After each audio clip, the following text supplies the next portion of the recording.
So yes guys, meron ako nakuha uli na Hilti, no, model ito DCH EX300, no, pantabas ng semyento, no, portable. So ito ay i-redouble check ko lang kasi ito yung ginagamit namin nung may project pa ako noon. Madalas namin magamit ito pang biyak na semyento problema, inuwi ng isang tauhan ko, hindi sinabing sira.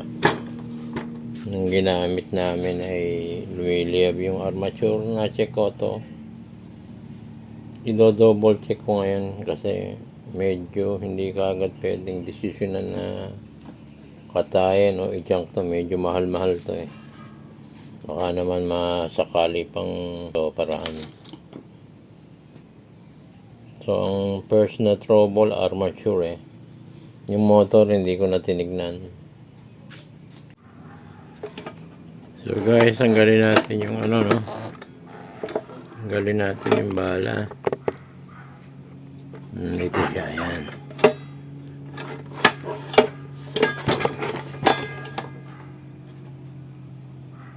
Dito siya, yan.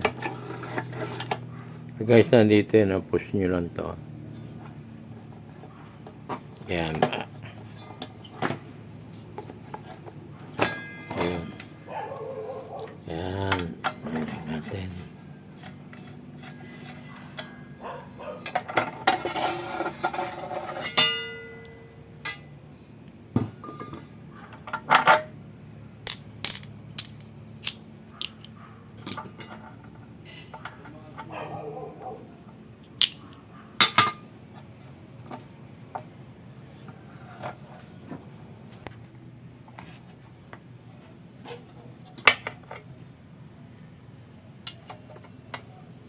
Ba, aming nadudurog di. Anong galing yan? Sa gulong. Nadudurog na.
So guys, tingnan natin kung nagsisiklab siya dito.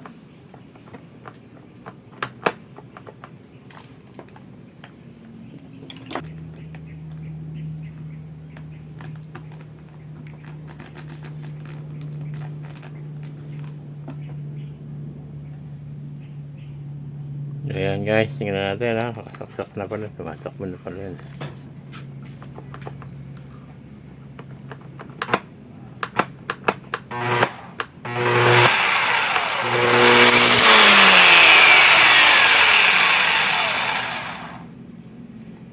Ayan guys, lakas ng siklab ito.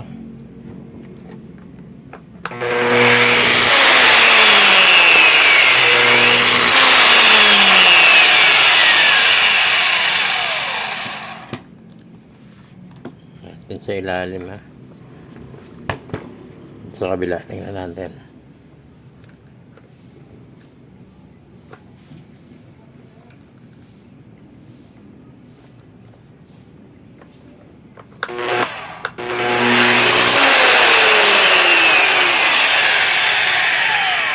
So, kalahati lang ang siklab, guys.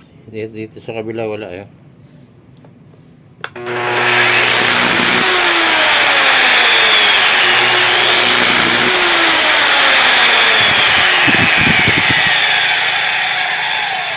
Meron din.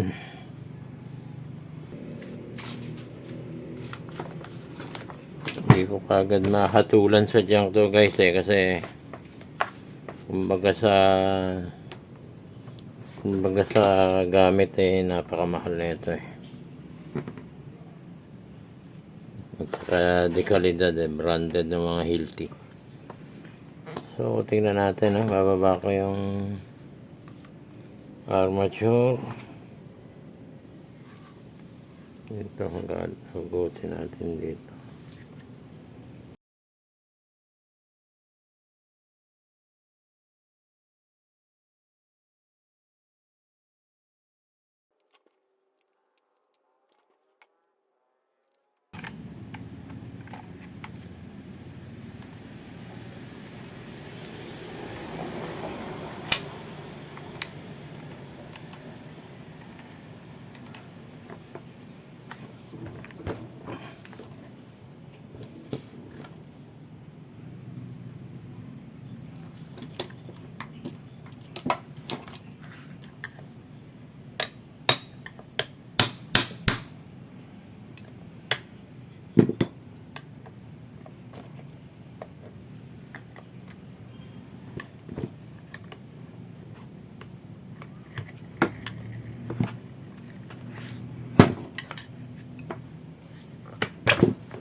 Yan, pinakaulo, hindi sumama lahat.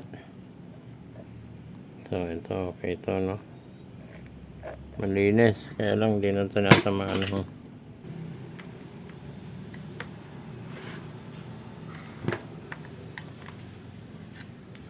Guntin natin yung pinaka-armature nya, no? Kita mo naman, guys, yung pagkagawa ng Hilti, pulidong pulido, eh. Kumbaga sa ano, poging-pogi, eh.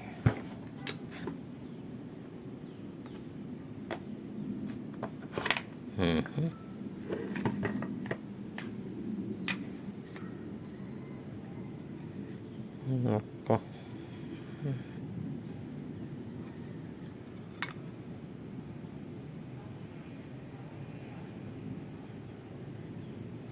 Ibang iba, guys, eh. Layo ng ano.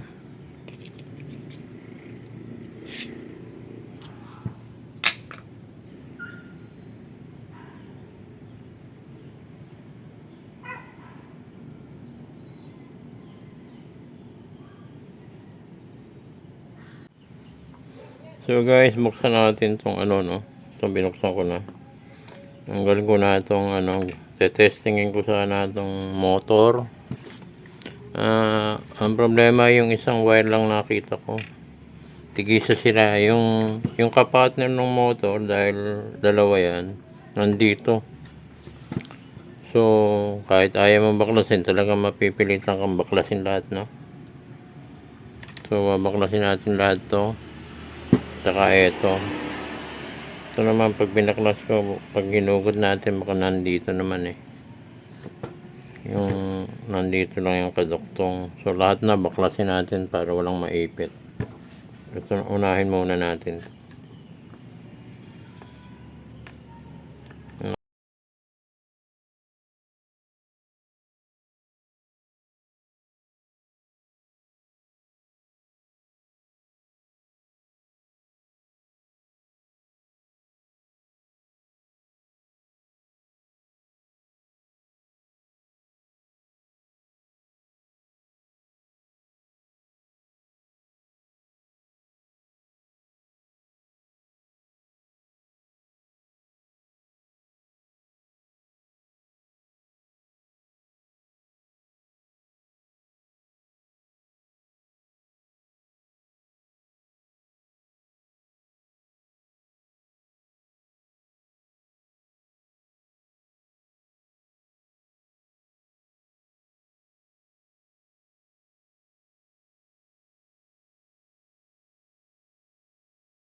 Ayun. Ayan guys, ang gupit ng Hilti. So meron pa dito.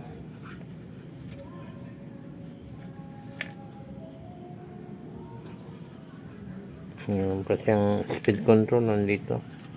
Hindi kasi ano to eh, yung pag binuksan mo yung pulling away kagad. So ito yung tatlong hinahanap natin, no? Tatlong linya. Black, dalawang black.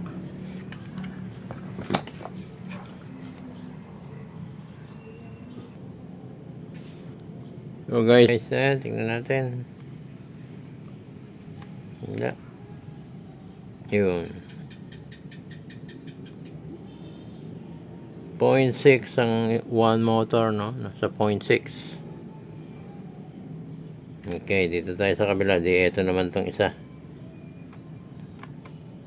Tapos nandito sa kabila, itong isang ano nito, yan. Dapat 0.6 din. Yan, parehas. 0.6, 0.5. Yan ang motor, no guys. So, okay pa siya. So, talagang pinaka ano natin dito. Dito naman sa control, wala naman tayong problema. Tumatakbo naman yung spark. Hindi naman pwede manggaling ang spark sa speed control. So, talagang ito. Sorry. At least nakita natin yung pinakaloob ng Hilti. Super ganda siya. Pogi. So, balik na natin siya, no?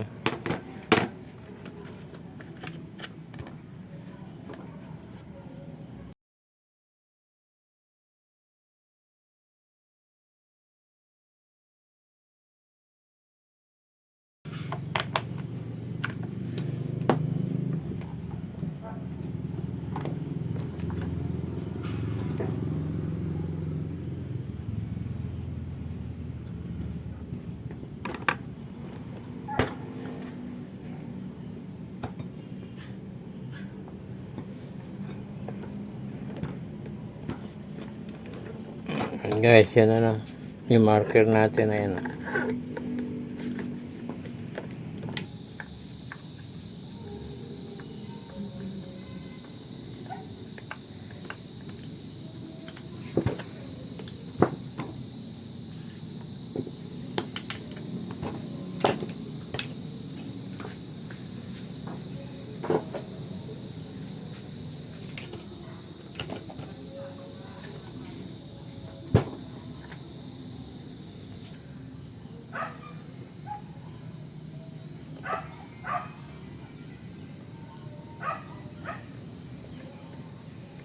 Balik lang natin guys, na hindi natin sigurado kung tatakbo. Wala man tayo nakita ng trouble. Linis lang natin. Lagay ko same pa rin. Ang ganda yung armature na. At least nakita natin yung buong loob. Wala tayo makita.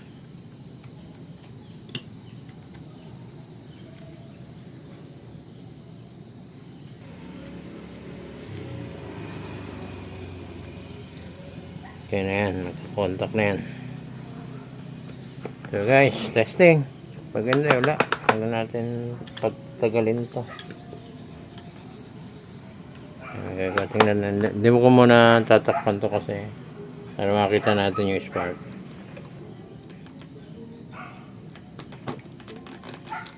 Okay guys, 1, 2, 3. Fire. Kita ba to? Ito. Ayan. 1, 2, 3.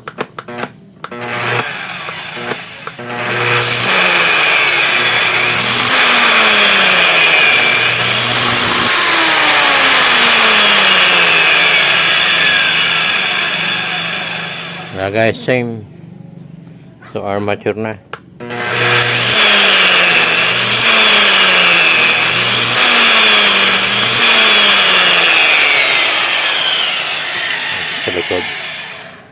Sa likod niya.